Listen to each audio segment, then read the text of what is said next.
حسبی ربی جل اللہ ما فی قلبی غیر. جی السلام علیکم. آپ سب کا آج کے پروگرام میں خیر مقدم ہے. آج ہم پیش کر رہے ہیں صفا آن لائن کا خصوصی پروگرام مذاکرہ، اور آج ہم گفتگو کریں گے ایک اہم اور معاشرتی مسئلہ مطلقہ خواتین کے حقوق کے بارے میں. ہمارے ساتھ گفتگو کے لیے موجود ہیں معروف عالم دین مولانا مفتی ظفر عالم ندوی صاحب. آپ کا آج کے پروگرام میں استقبال ہے. حاضرین، طلاق اچھی بات نہیں ہے، شریعت میں اس کو اچھی نظر سے دیکھا نہیں جاتا ہے، لیکن اسی کے ساتھ طلاق ایک ضرورت ہے. معاشرتی باب میں شوہر بیوی کے درمیان ایسے مواقع آتے ہیں بسا اوقات جب دونوں کا ساتھ رہنا بہتر نہیں ہوتا، اور دونوں کے ساتھ ساتھ بچوں کی زندگی بھی مشکل ہو جاتی ہے. ایسے موقع پر صاف محسوس ہوتا ہے کہ اگر یہ دونوں ساتھ نہ رہ کر الگ رہتے تو زیادہ بہتر ہوتا. ایسے ہی بہت سے مواقع ہیں جس کے لیے شریعت نے طلاق کی گنجائش رکھی ہے. طلاق کے بارے میں میڈیا نے جو ہنگامہ کر رکھا ہے اور طلاق کا جو تاثر پیش کیا جاتا ہے، اس سے ایسا لگتا ہے کہ گویا ہر مسلمان طلاق دیتا ہو اور ہر مسلمان کی 4 بیویاں ہوں. یقیناً طلاق کی اتنی کثرت مسلم معاشرے میں نہیں ہے، لیکن اسی کے ساتھ اس سے انکار نہیں کیا جا سکتا کہ طلاقیں ہوتی ہیں. تو اس تناظر میں سوال یہ ہے کہ جو مطلقہ خواتین ہیں، ظاہر سی بات ہے کہ جب تک وہ شادی شدہ ہیں تو ان کا نفقہ ان کے شوہر پہ ہے، لیکن طلاق کے بعد جب نکاح کا رشتہ ختم ہو گیا تو اب ایسی عورت کا نفقہ خاندان میں کن لوگوں پہ لازم ہوتا ہے، اس سلسلے میں شرعی اصول کیا ہے. لہٰذا ہم حاضر ہوتے ہیں مفتی صاحب کی خدمت میں، اور سب سے پہلے ہم یہ پوچھنا چاہیں گے کہ ہمارے معاشرے میں مطلقہ خواتین کا گرچہ بہت اچھا مقام نہیں ہے، ان کے ساتھ اچھا سلوک نہیں ہوتا ہے، لیکن اس میں ہمیں دیکھنا یہ ہے کہ ان کی ذمہ داری، ان کے نفقے کی ذمہ داری، ان کی رہائش کی ذمہ داری یہ کس کی ہے، خاندان کے کون سے افراد ہیں شریعت نے جن پر ان مطلقہ خواتین کی ذمہ داری رکھتی ہے. بسم اللہ الرحمن الرحیم. اسلامی شریعت اور قانون کی یہ خوبی ہے کہ حکم شرعی میں ایسی گنجائشیں باقی رہتی ہیں جس کی وجہ سے انسان پریشانی میں نہ پڑے.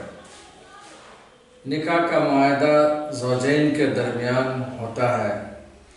اگر مزاج کے فرق کی وجہ سے، ناہمواری کی وجہ سے یا کسی اور وجہ سے دونوں کا ایک ساتھ رہنا ممکن نہ ہو، جدا ہونے میں ہی بہتری ہو، تو شریعت اسلامی نے ایسے موقع پر جدا کرنے کے لیے طلاق کا راستہ، خلا کا راستہ، قاضی کے ذریعے فسخ کا راستہ بتایا ہے.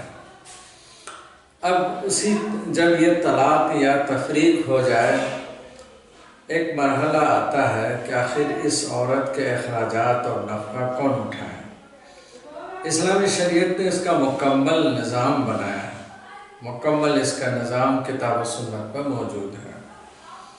عورت نکاح سے پہلے ہوں یا نکاح کے بعد یا زندگی کے کسی مرحلے میں ہوں، ان کے نفقہ اور زندگی کے اخراجات کی ذمہ داری ان کے اولیاء، شادی ہو گئی تو ان کے شوہر، اور اگر بچے اس لائق ہیں تو بچوں پر، یہ لوگ نہیں ہیں تو مختلف اعضاء ہی پر ہیں، لیکن عورت کو تنہا نہیں چھوڑا گیا ہے.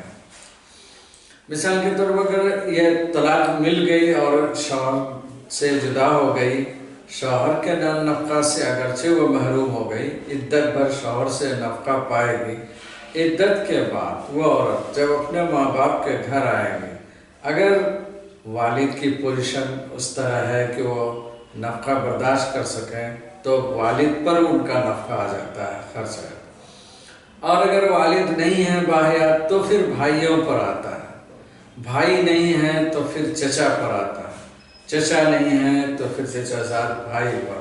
اس طرح. اور اگر کسی کوئی اقارب میں کوئی نہیں ہے تو پھر ایسی صورت میں اسلامی قانون میں یہ بات موجود ہے کہ معاشرے کے جو اہم لوگ ہیں وہ اس ذمہ داری کو نبھائیں.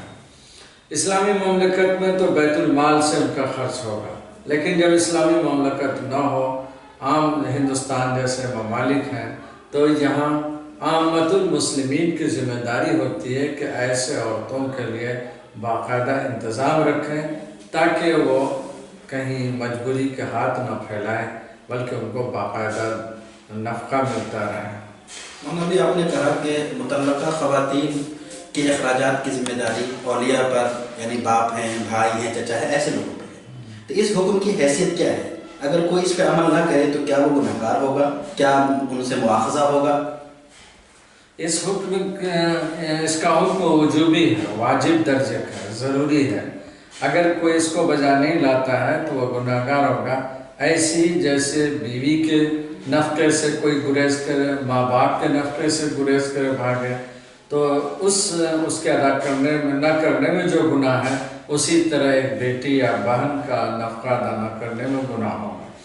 اس لیے پہلی کوشش تو یہی کرنی چاہیے، ایسے خواتین کا نکاح کر دینا چاہیے تاکہ وہ پھر کسی دوسرے شوہر کے یہاں باعزت زندگی گزاریں، اور اگر ایسا نہیں ہو سکا تو اس وقت تک کے لیے وہ رشتہ دار جو وراثت میں حصہ پاتے ہیں، جیسے باپ ہیں، بھائی ہیں، چچا ہیں، اگر ان کے انتقال کے بعد اس لڑکی کو کا مال ہو تو جو لوگ وارثین بنیں گے جس ترتیب سے، اسی ترتیب سے ان پر نفقہ بھی واجب ہوتا ہے۔ یہ پورا نظام سسٹم موجود ہے۔ عام طور پر دیکھا جاتا ہے کہ مسلم معاشرے میں ایسی خواتین جس کو طلاق مل گئی ہے یا انہوں نے کسی وجہ سے اپنی کسی مجبوری سے طلاق لے لی ہے، ان کے ساتھ اچھا سلوک نہیں ہوتا، حالانکہ وہ خاندان کے فرد ہوتے ہیں، لیکن طلاق کے بعد ان کو ایک اجنبی یا ان کو ایک دوسرے زمرے کا آدمی سمجھا جاتا ہے۔ یہ رویہ کیا ہے اور اس میں کیا تبدیلی کیسے آ سکتی ہے؟ اس سلسلے میں آپ کیا کہتے ہیں؟ اس میں واقعتاً یہ رویہ صحیح نہیں ہے۔ اسلام جس سماج کو دیکھنا چاہتا ہے وہ سماج تو بہتر سماج، ہمدردی پر مبنی، انسانیت کا احترام، اعزاء، اقارب اور رشتہ داروں کا اکرام، صلہ رحمی، یہ معاشرہ دیکھنا چاہتا ہے۔ اگر ایسی عورت آ گئی ہے، مطلقہ ہو گئی، تو طلاق تو کسی بھی مجبوری کی وجہ سے بھی ہو سکتی ہے یا لینی پڑتی ہے۔ جب وہ گھر میں ہے تو ان کو وہی عزت ملنی چاہیے جیسے کوئی کنواری لڑکی گھر میں ہو یا گھر کے اور دوسری خواتین ہوں، ان کو پوری عزت ملنی چاہیے۔ اور اس میں کوئی اگر کوتاہی کر رہے ہیں تو پھر عند اللہ اس کا مواخذہ ہوگا، یہ خدا کی یہاں گرفت ہوگی۔ اس عورت کی طرف سے گویا ان کو جو ہمدردی ملنی چاہیے، اور ماں باپ، بھائی بہنوں کی طرف سے جو صلہ رحمی ملنی چاہیے، یہ اگر نہیں ہوتا ہے تو اسلام اس کو اچھی نظر سے نہیں دیکھتا، بلکہ اس کو آخرت کی سزا سناتا ہے۔ مولانا شریعت میں عورتوں کو میراث میں حصہ دیا گیا ہے، ان کا حصہ متعین ہے اور میراث کی بڑی تاکید آئی ہے، لیکن مسلم معاشرے کی جو صورتحال ہے اس معاملے میں بھی بڑی کوتاہی ہوتی ہے، اور یہ مطلب ایک صحیح بات ہے۔ تو کیا اگر عورتوں کو میراث میں حصہ دیا جانے لگے تو آپ کو لگتا ہے کہ یہ جو صورتحال ہے اس میں کمی آ سکتی ہے؟ اس میں کوئی شک نہیں۔ ہمارے ہاں پورے ملک ہندوستان میں عورتوں کو وراثت میں حصہ عموماً نہیں دیا جاتا ہے، ان کے ساتھ بڑی تلفی ہوتی ہے۔ حالانکہ اسلامی قانون میں وراثت کا بڑا اہتمام کیا گیا ہے۔ آپ دیکھیں گے قرآن مجید میں جن لوگوں کو حقوق ملے ہیں وراثت کے، مردوں میں سے وہ صرف 4 طبقے کے مرد ہیں، لیکن عورتوں میں 8 طبقے کی عورتیں ہیں جن کو قرآن سے حصہ ملا ہے۔ اور پھر اس میں چونکہ عورتوں کے نفقے شوہروں پر یا ماں باپ پر یا بھائی پر ہوتے ہیں، بچوں کی بھی ذمہ داری نہیں ہوتی ہے، اس کے باوجود اس کو نصف حصہ دیا گیا ہے۔ مرد پر چونکہ بال بچوں کے خصوصی اور اس عورت کے نفقے کا انتظام ہوتا ہے، ماں باپ کا بھی ہوتا ہے، تعلیم وغیرہ کے اخراجات ہیں، ان کو دوگنا دیا جاتا ہے، لیکن ان کے اخراجات اس اعتبار سے بہت زیادہ ہوتے ہیں۔ تو نظام وراثت جو قرآن میں اس سے معلوم ہوتا ہے کہ اللہ تعالیٰ نے اس صنف نازک کے لیے باقاعدہ انتظام کر دیا ہے، اسلامی قانون میں یہ موجود ہے۔ اس کے باوجود ہمارے یہاں ہندوستان میں مسلمان اپنے پڑوس کی وجہ سے، اس معاشرے کی وجہ سے وہ دوسروں کی نقالی کرنے لگے ہیں۔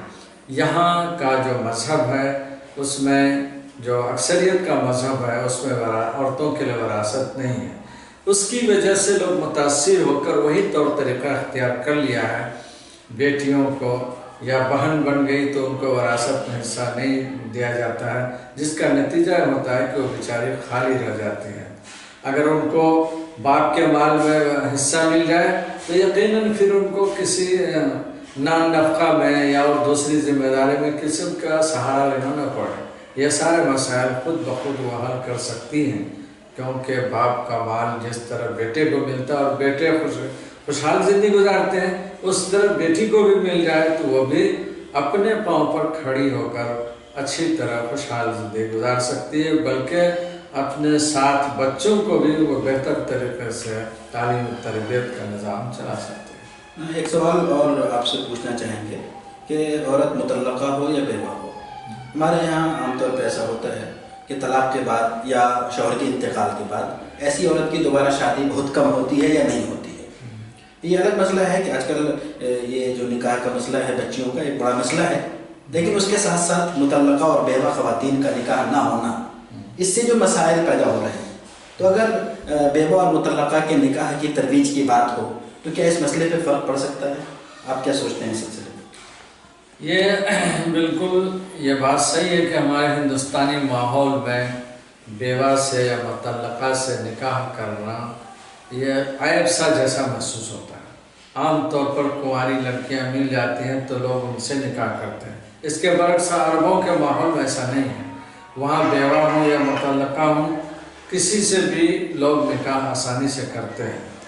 اگر یہاں وہ فضا بنائی جائے، وہ ماحول اگر ہمارے علماء اور دائی حضرات مسجدوں میں جلسوں میں اس کی طرف لوگوں کی ذہن سازی کریں تو انسانی ذہن یقیناً اس کو قبول کرے گا، چونکہ بہت سے لوگوں کے ذہنوں میں غلط فہمی رہتی ہے مطلقہ کے سلسلے میں، بیوہ کے سلسلے میں۔ بیوہ کے سلسلے میں یہاں کے ہمارے ہندوستانی معاشرے میں ایک طرح سے نحوست سمجھا جاتا ہے، وہ اسلام میں نہیں ہے۔ دوسرے مذاہب میں یہ تصور جو غلط ہے صدیوں سے، اس کو مسلمانوں نے بھی اختیار کر لیا، حالانکہ ایسا نہیں ہے۔ دیکھا جائے تو خود رسول اللہ صلی اللہ علیہ وسلم نے کا جو پہلا نکاح ہوا ہے وہ ایک بیوہ عورت سے ہوا ہے، حضرت خدیجۃ الکبریٰ سے، اور پھر آپ صلی اللہ علیہ وسلم اور صحابہ کا نکاح بہت سی بیوہ عورتوں سے، اور یہ اسلامی ماحول کا ایک حصہ ہے۔ اس کو اگر اس کی ترویج کی جائے، بتایا جائے کہ رسول اللہ صلی اللہ علیہ وسلم کا نکاح خود پہلا نکاح بیوہ عورتوں سے ہوا، تو یقیناً صاحب ایمان جو بھی مسلمان ہوں گے وہ اس پر سوچنے پر مجبور ہوں گے اور اس کو عیب نہیں سمجھیں گے، بلکہ رسول اللہ کی سنت سمجھ کر وہ اس کو اختیار کریں گے۔ ہمیں تو اس میں بالکل 100% یقین ہے کہ اگر اس بات کو چلائی جائے تو لوگ بیوہ ہوں یا مطلقہ ہوں ان سے وہ نکاح کرنے کے لیے کوئی عار نہیں سمجھیں گے، بلکہ اس میں ان کو دلچسپی ہوگی۔ ناظرین، ابھی ہم نے سنا کہ ہمارے سماج میں جو مطلقہ خواتین ہیں، بیوہ عورتیں ہیں، شریعت میں ان کا بھی حق ہے اور ان کے ساتھ بھی ہمیں وہی سلوک کرنا چاہیے جو ہم اپنی بہنوں کے ساتھ کرتے ہیں اور خاندان کے دیگر لوگوں کے ساتھ کرتے ہیں۔ ابھی آپ نے یہ بھی سنا کہ یہ ہم سب کی ذمہ داری ہے کہ جو بیوہ خواتین ہیں یا مطلقہ خواتین ہیں ان کی نکاح کا انتظام کریں۔ تو ناظرین، ہم دیکھتے ہیں کہ ہمارے گھر میں، ہمارے پڑوس میں، ہمارے محلے میں جو اس طرح کی خواتین ہیں، اس سلسلے میں ہمیں اپنی ذمہ داری کا احساس کرنا چاہیے اور ہمیں اپنی پوری کوشش کرنی چاہیے تاکہ آج جو صورت بن گئی ہے مطلقہ خواتین کے حوالے سے کہ اسلام کو بدنام کیا جا رہا ہے اور عورتوں کو بدنام کیا جا رہا ہے، یہ سلسلہ کم ہو سکتا ہے۔ امید ہے کہ ہم سب اس سلسلے میں اپنی ذمہ داری محسوس کریں گے۔ بہت بہت شکریہ۔